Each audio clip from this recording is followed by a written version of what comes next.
What is going on, guys? DBG here, and today, we are going to be going over all of the new moments cards in NBA 2K22 MyTEAM, and we're going to be talking about which ones, or we're going to be ranking them from worst to best. We've already kind of gone over the worth it video. We are going to be going over them from worst to best, just in terms of use in game. I'm not gonna say which ones are easiest to get, which ones are hardest to get, because the way the pink diamonds go, like, you can literally get the easiest pink diamond straight away. You can go for some of the easier ones, like the easiest diamond, for example, to complete is Mitchell Robinson, but he's probably the worst diamond. But Mitchell Robinson isn't even that awful. And there are probably 3 awful cards. The rest of these are not, some of these aren't great, but like, there's only 3 like really awful cards. The rest of these aren't that bad. So, anyway, lads, now we are going to get on to the list. So, first up, we have got at number 21 in last place. And maybe this guy belongs at like number 20 or number 19. But for the pain that this guy caused trying to get him, Max Truce.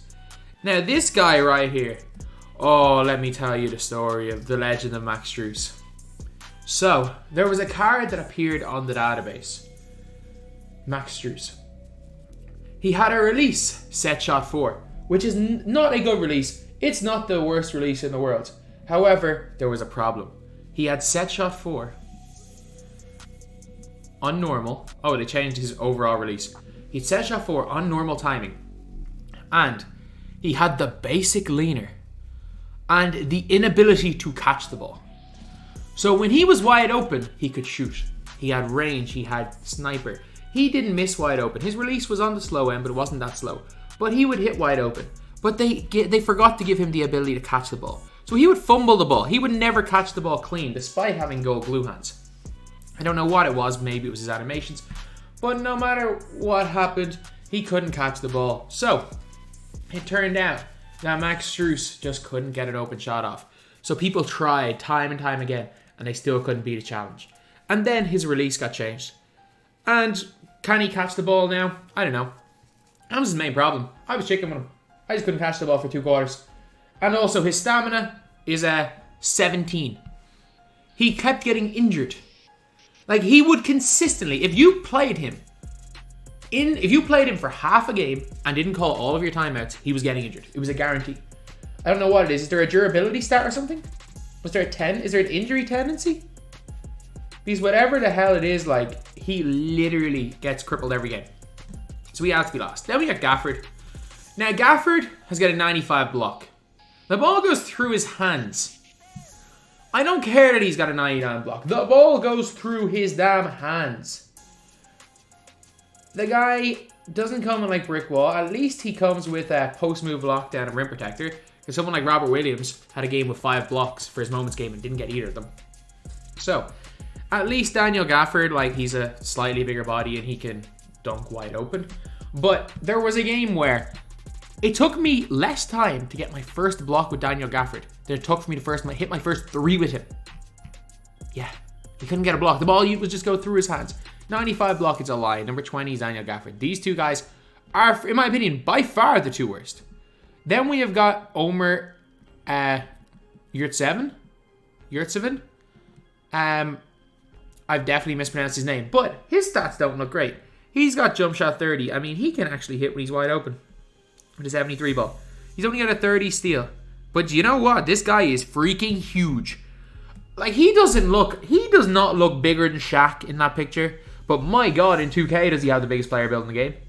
He has the Ha-Sung Jin player build, where he's just a monster. He is just an absolute monster, lads. Is he very good in game? Not really, but he's a monster. And for some reason, he's the best rebounder out of all of these cards. There's a lot of hot rebound chaser players, doesn't matter, he's the best of them all. But he's in here at 19, he's not very good at anything else.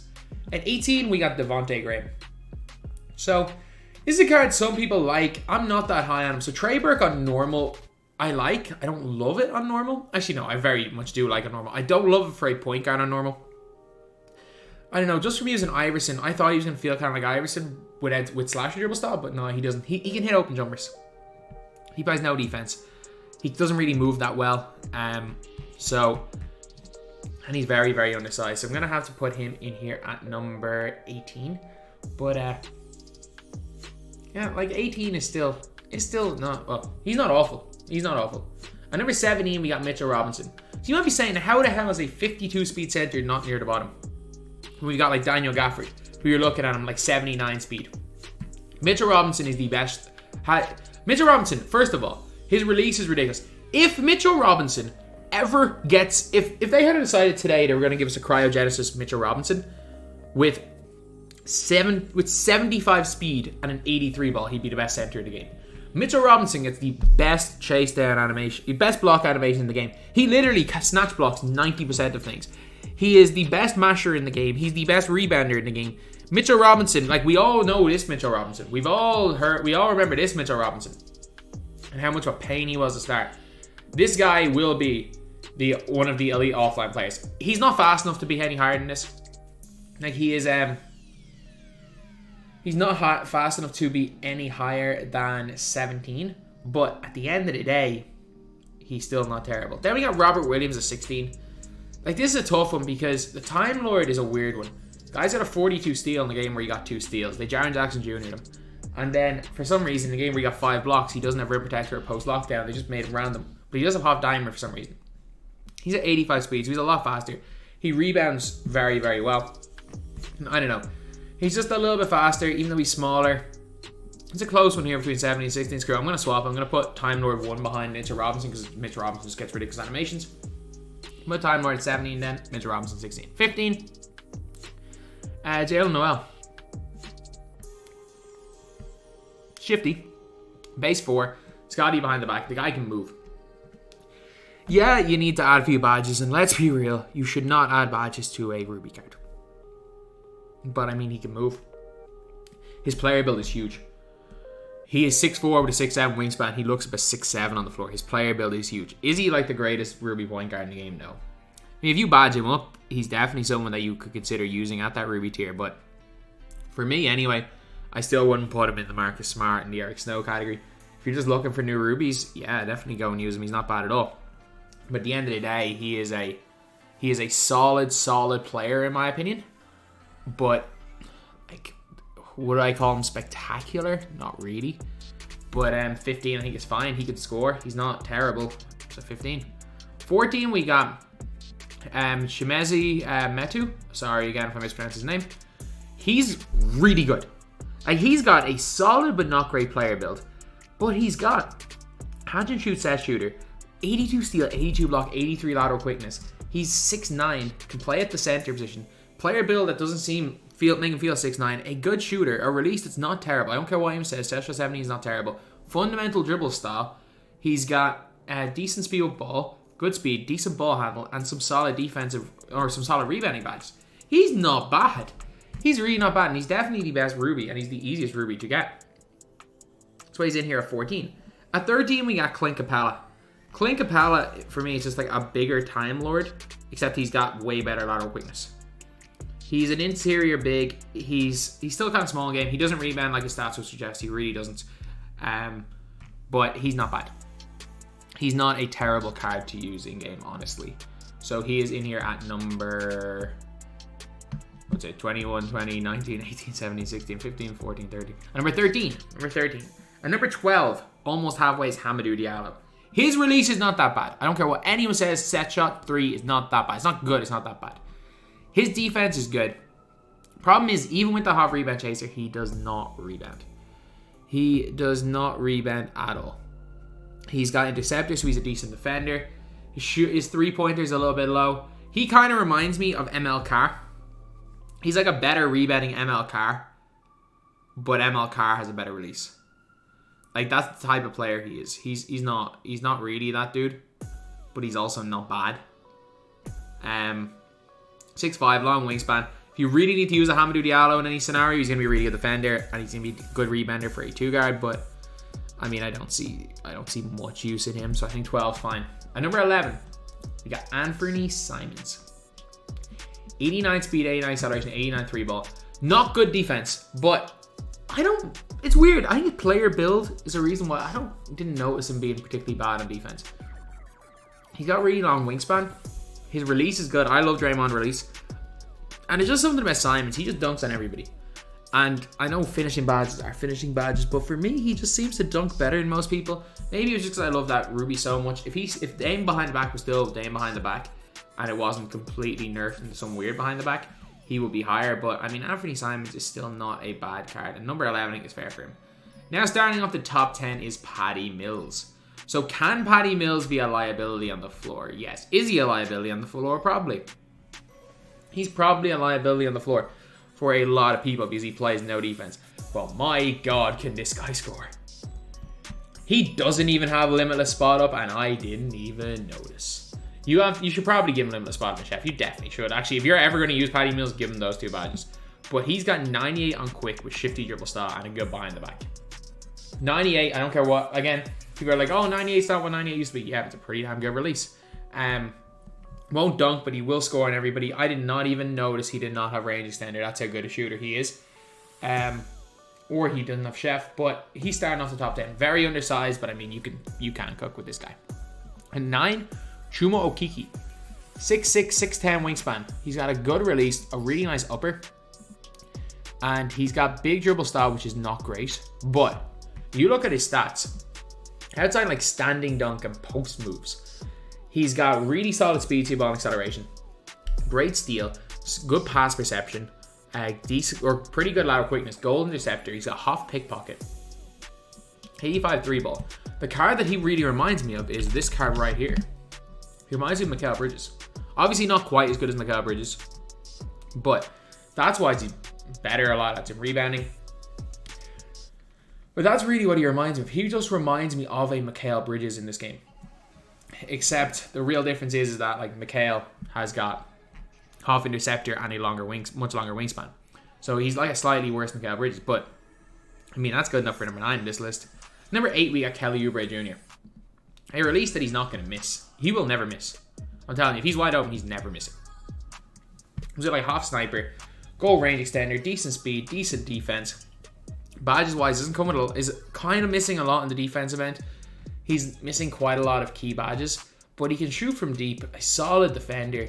And for number 7 on this list, or for number 10, 9, 8, from 8 on this list, I mean, he's pretty good.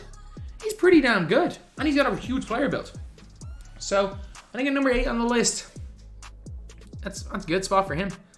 Number 7, we got Trae Young. So, I like Trae Young's release. I think he shoots well from deep. Catch and shoot, lucky 7. I'm never been the biggest fan of the way he moves. In game, I'm just not good with him. I know there are some people on current gen that are just cook with him. He's not going to play any defense, but he's got Trae Young on quick, and I mean he's going to hit shots. If you're able to get open with Trae Young, he's just not going to miss. I don't know how to describe him, but like he's like a poor man's Steph Curry. But I personally think that there is just a better player than him. I think at number 6, we're going to go Kemba Walker. I just think Kemba's better than Steph. So Kemba Walker is 6 foot tall. Is Kemba Walker 6 foot tall on this card here? No, Kemba Walker shrunk. And I'm being dead serious, Kemba Walker is not even 6 foot tall. Having stood beside him as someone who is like 6'1" and a bit, Kemba Walker is at least 3 inches smaller than me. 93 3 ball, 93 speed, 93 acceleration, 82 lateral. So very similar defensively. And he doesn't have the half range that Trae Young gets. But just for me, Kemba Walker's dribbling, Kemba Walker's release is just a lot better than Trae Young. Like, having used both of them, I much prefer Kemba, which is why he's in here at number 6. And number 5, Franz Wagner. 86 speed, 86 acceleration, 91 3 ball. He's got an 85 driving dunk, 86 lateral, 80 steal, 80 blocks. So he's all around solid defensive stats. I know he doesn't come with the defensive badges, but for some reason it doesn't matter. It was the same with this Franz Wagner. I was looking at him like, he's a lockdown defender for me. I remember I used him nonstop. I was like, he locks people down, and I don't know why. Same with this one. He is such a good off-ball defender, and I don't know why. He's not, with these badges, he's not going to miss a wide open, especially because he's got base 39. It feels way faster than Ubre's. Anyone who shot with both of them will tell you it feels way faster. He's a 6'9" small forward, elite height, can hit open jump shots, and is a surprisingly good defender for his stats. Number 4. Like, we gotta put amethyst giddey here, don't we? We just have to. It's hard not to, because he's a 6'8" point guard. Like, you're never gonna see, you're very rarely gonna see people running with like Franz Wagner, or you're probably not even gonna see many Kembas, but this guy's gonna be ran by a lot of people. You can't give him quick first step. He still moves well without it. You can't give him a interceptor. He still gets in lanes. Dude's got a 7-foot wingspan and he's 6'8". That is so, not only, well, I can't even say it's rare. He's one of his kind. He's one of a kind. His release is actually good. Know what it is? Maybe it's to step up, run it beat on quick. He greens with ease for me. Shifty dribble style. Again, no quick first step's a problem. I agree. But the fact that he's got really good sigs kind of makes up for that a little bit. Because if you can burst, even without the quick first step, it's still better than having a bad dribble style. 87 steal. Plays lanes. You can, like, with his rebounding, I know his interior is bad, but with his rebounding, you can put him on a freaking power forward. Like, you can put him on a power forward.